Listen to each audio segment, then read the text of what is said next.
In this module, the question that we want to answer is, how do federal countries assure that the central government and the constituent unit governments work together? Federal governments and constituent unit governments deal with each other in many different ways. Some federal countries practice executive federalism. That means the heads of the federal and constituent unit governments work things out in bilateral discussions. In certain federal countries, the upper house plays an effective role as a forum for intergovernmental discussions and negotiations. In a number of federations, there are established bodies that gather together the constituent units, and political parties can also play a role. We will look at all of these in this module, but we should keep in mind throughout that while intergovernmental relations are an important part of federalism, they are still very much a work in progress in most federal countries.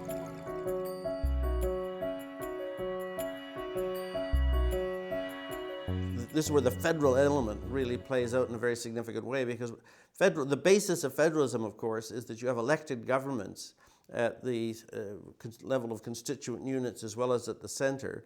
And so the whole issue is how do these two levels of elected politicians relate to one another? And it's not an administrative relationship, it's a political relationship. And figuring that out is very important. A number of constitutions try to set up at the center a role for the states or the provinces, the constituent units at the center through the upper houses.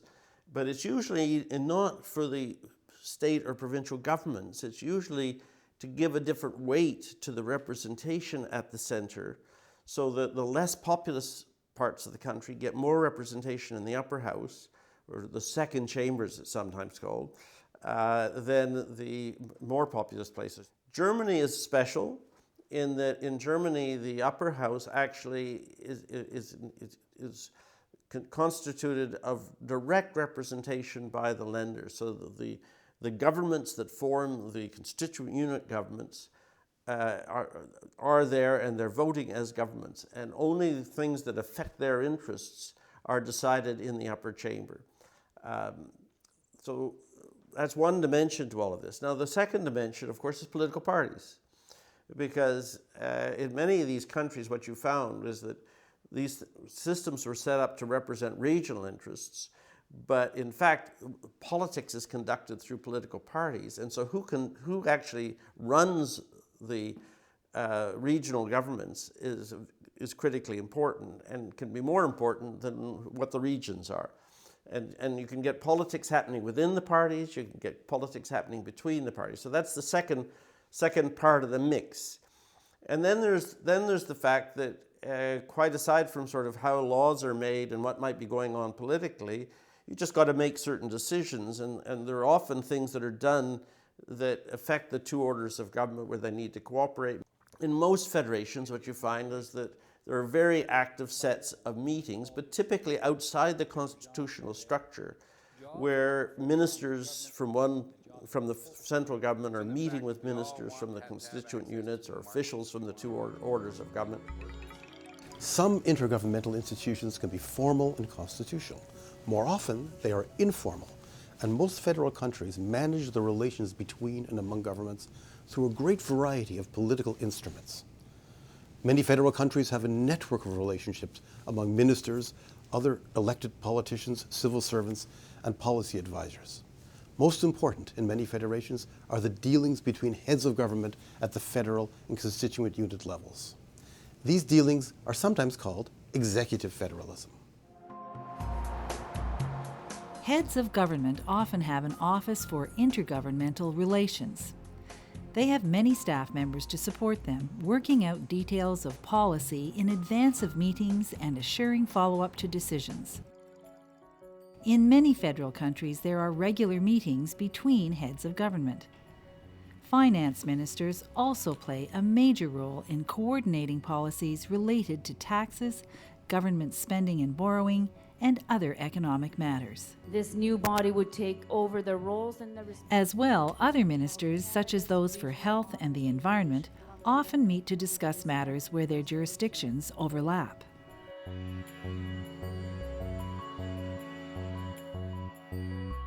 Some federal countries have decided to take a number of important decisions that affect relations between orders of government out of the political realm. They have given power to decide many intergovernmental matters to independent, non-political, professional bodies. Australia has an independent Grants Commission with a large staff responsible for deciding the financial needs of the states and making recommendations on grants from the federal government. India has two similar nonpartisan professional bodies, the Planning Commission and the Finance Commission. The advantage of this kind of structure is that you can take what is potentially a very politically divisive issue, and if it's put at arm's length in a separate institution, it might depoliticize it and permit a way of managing it which avoids a lot of political conflict and which is seen as having a fair measure of legitimacy. Now, not all of these institutions work, and the way they're designed matters.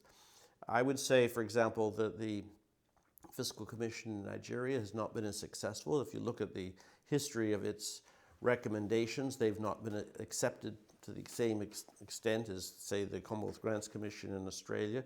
That may be because it's more of a negotiating body. Pakistan had a fiscal commission which for years actually had to operate on a consensus basis and was more of a negotiating body than the Australian model between governments. So it recently made a very successful decision, but many times it failed. India every 5 years creates a fiscal commission for 2 years, made a very senior, technocratically equipped people, only 5 of them, and it does the same in the planning area. It has a planning commission. These seem to work quite well because their reports are very technocratic. I guess the lesson I would take out of this is that there's a place for having machinery in intergovernmental relations which takes issues and brings a technical focus to bear. But if you're going to do that, you want to make sure that you've got highly respected people who are the commissioners or the people who are doing the work, that they have the resources to do the analysis, and that it sort of feeds into the system in an appropriate way.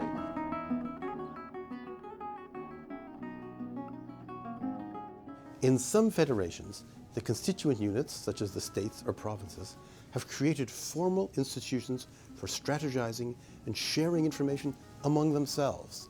They consider it useful to have a forum where they can discuss issues of common concern and sometimes agree on common policies or positions. Australia has a Council of Australian Governments, which brings together leaders of all governments and other ministers with the support of a permanent staff. In Switzerland, the cantons have created a council to deal with issues among themselves and to coordinate their positions with the federal government. The Canadian provinces and territories created a Council of the Federation. The United States has both a National Association of State Governors and a Council of State Governments. There are many examples in federations of organizations which bring together the constituent units. They do have a common interest, which is often, their interest vis-a-vis the central government. So they usually can agree, for example, they want more money, they want more independence, more flexibility. All of those are the things they all agree on. But then there's stuff they can't agree on because they have different interests. So if you get into the actual allocation formula, for example, then they start sort of pulling on the blanket because I want more. They all have their reasons why they should get more compared to the others, and there are areas where they don't have a common interest. So useful, but of limited usefulness. I mean, there's no magic bullet in any of these things. They're all just elements of a big, big puzzle. Intergovernmental relations, like so many other aspects of federalism, vary according to the histories and political cultures of the different federal countries. The federal governments of Canada and India must consult and negotiate a great deal with the provinces or states, because those provinces and states have significant financial and political assets. The constituent units also reflect the diversity of the country. In Germany, Switzerland, and South Africa, and a number of other countries, there is a culture of cooperation, which is even part of their constitutions. At times, however, that culture can be the victim of political partisan conflict. Our question for this module is, how do federal countries assure that the central government and the constituent unit governments work together? In this module, we have explored several methods that federal countries use to deal with what we call intergovernmental relations. To reinforce our learning and to address our module question, I would like you to match each of the following methods to the relationship that it would create. The methods are A, political parties, B, executive federalism, C, the upper house, D, formal institutions such as the Australian Grants Commission.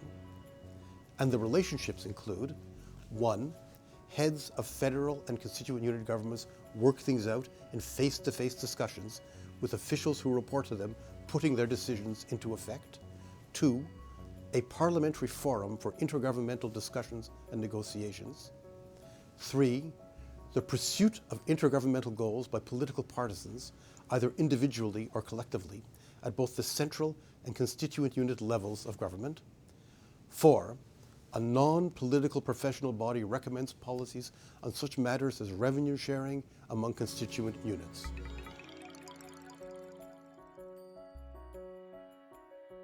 The answer to this mix and match exercise is A, 3, B, 1, C, 2,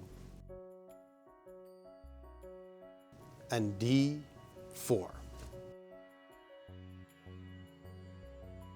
To summarize, perhaps the most important thing to remember about intergovernmental relations is that they are rarely mentioned in federal constitutions. A few federations, such as India and Australia, have formal institutions such as the Planning, Grants, or Finance Commissions.